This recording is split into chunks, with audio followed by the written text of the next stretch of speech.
Hello everyone, कैसे हैं आप सभी लोग। आशा है कि आप बहुत अच्छे होंगे। आज है 10 मार्च और 10 मार्च साल 2026 के हरियाणा करंट अफेयर इस वीडियो में हम पढ़ने वाले हैं। आइए प्यारे बच्चों, सेशन की करते हैं शुरुआत। अगर आप लोग एचपीएससी एचसीएस के बैच में एडमिशन लेना चाहते हैं तो आधारशिला बैच आपको एप्लीकेशन पे मिल जाएगा, स्टार आईक्यू एप्लीकेशन पे। और सीईटी मेंस के लिए आप लोग द्रोणाचार्य बैच है, इसमें एडमिशन ले सकते हैं एप्लीकेशन पे।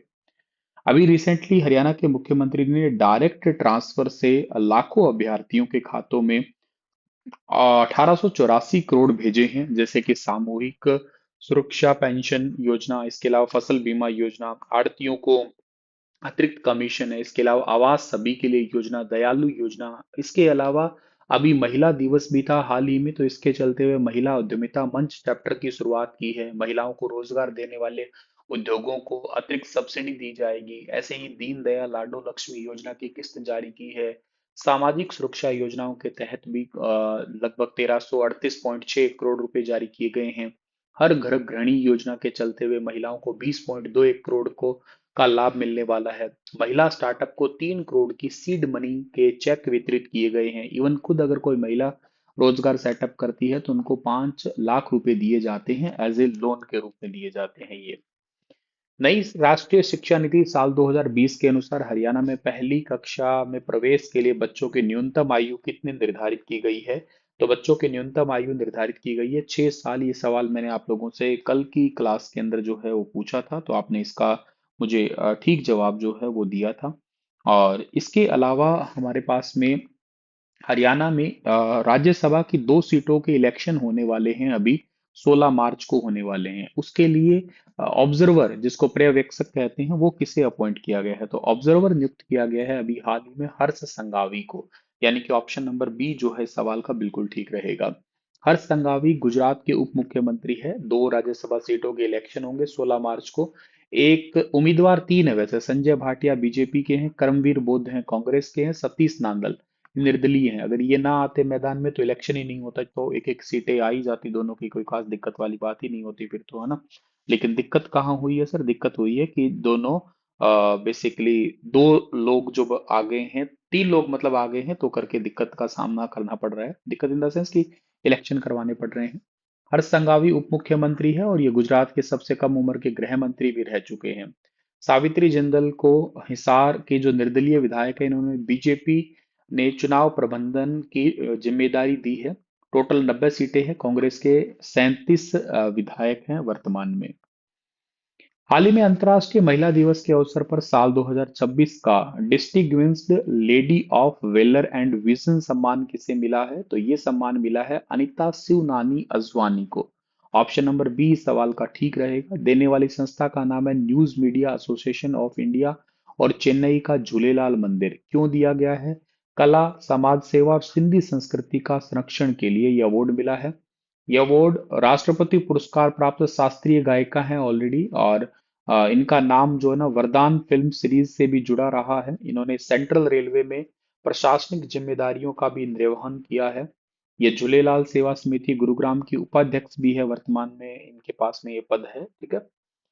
और हाल ही में हरियाणा सरकार ने किस विश्वविद्यालय में हर साल हरियाणवी फिल्म फेस्टिवल आयोजित करवाने की घोषणा की है। तो हरियाणवी फिल्म फेस्टिवल आयोजित करवाने की घोषणा की है दादा Laxmichand state university of performing and visual arts Rohtak के अंदर जो है ना, ये हर साल होगा। इसकी घोषणा किसने की है? हरियाणा के मुख्यमंत्री जी के द्वारा जो है ना इसकी घोषणा की गई है, याद रखना आप लोग। और इसके साथ साथ आप याद रखना कि हरियाणा का कला एवं सांस्कृतिक डिपार्टमेंट इसका सहयोगी डिपार्टमेंट रहने वाला है। और आयोजन स्थल है दादा Laxmichand state university of performing and visual arts सुपवा रोहतक जो है ना, ये इसका आयोजन स्थल है। ये भी याद रख लीजिएगा आप लोग।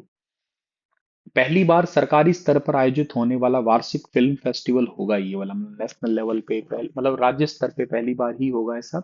बजट 2026-27 में इसकी घोषणा की गई थी। पेज नंबर 71 पॉइंट नंबर 131 पे लिखी हुई है ये बात। और क्षेत्रीय सिनेमा, स्वतंत्र फिल्म निर्माता, छात्रों और डॉक्यूमेंट्री निर्माताओं को एक साझा मंच देना इसका सीधा सीधा उद्देश्य है। इस यूनिवर्सिटी के वीसी का नाम डॉक्टर अमित आर्य है। ये अपनी तरह की देश की पहली यूनिवर्सिटी होगी जो एक्टिंग, डायरेक्शन, सिनेमेटोग्राफी, एडिटिंग और ऑडियोग्राफी जैसे सब्जेक्ट में डिग्री कोर्स जो है ना वो करवाती है। यह छात्रों के द्वारा निर्मित शॉर्ट फिल्म और डॉक्यूमेंट्री को इंटरनेशनल लेवल पे पुरस्कार जीतने का भी काम करवाती है। अभी यहाँ की डॉक्यूमेंट्री जीत भी रही है, वैसे कई सारी जगहों पे यहाँ की डॉक्यूमेंट्री जो है ना वो इंक्लूड हुई भी है, आपने पढ़ा भी होगा वैसे, ठीक है। सो आगे बढ़ते हैं। तो हाल ही में करनाल स्थित राष्ट्रीय डेयरी अनुसंधान संस्थान एनडीआरआई में आयोजित दूध प्रतियोगिता में 24 घंटे में लगभग 70.977 किलोग्राम दूध देकर चैंपियन गाय का नाम क्या है? इस गाय का नाम है चन्नो। ऑप्शन नंबर थर्ड वाला बिल्कुल ठीक रहेगा। अभी रिसेंटली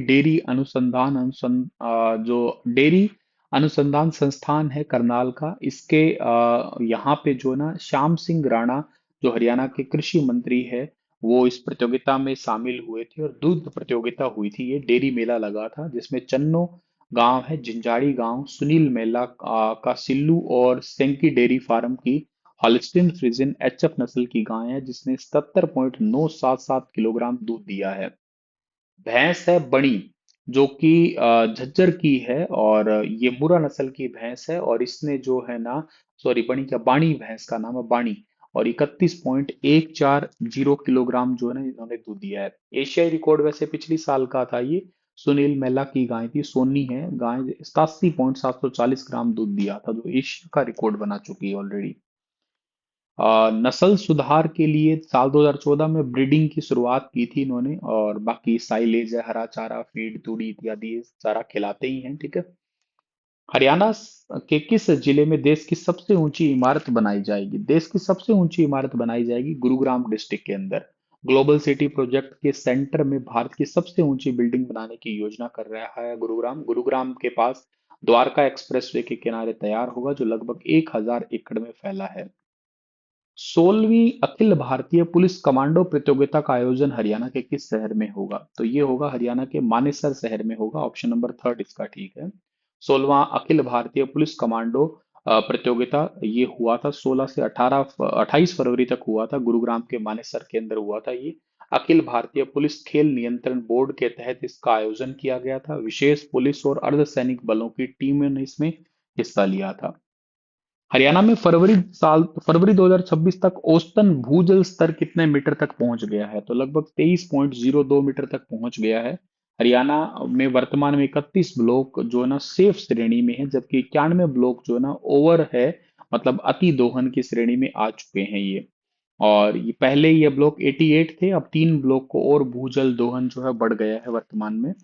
और इसके साथ साथ 6 ब्लॉक और 15 सेमी क्रिटिकल श्रेणी के अंदर है।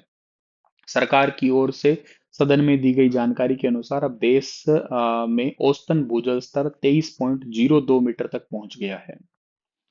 इसी के साथ ये सेशन समाप्त होता है। आपके लिए सवाल होगा कि हाल ही में पंजाब एवं हरियाणा हाई कोर्ट की वरिष्ठ न्यायाधीश जस्टिस लीजा गिल का स्थानांतरण किस हाई कोर्ट में हुआ है? तो आप इसके बारे में बताइएगा। कल फिर मिलता हूँ लेटेस्ट अपडेट के साथ में, तब तक अपना ख्याल रखना। नमस्कार।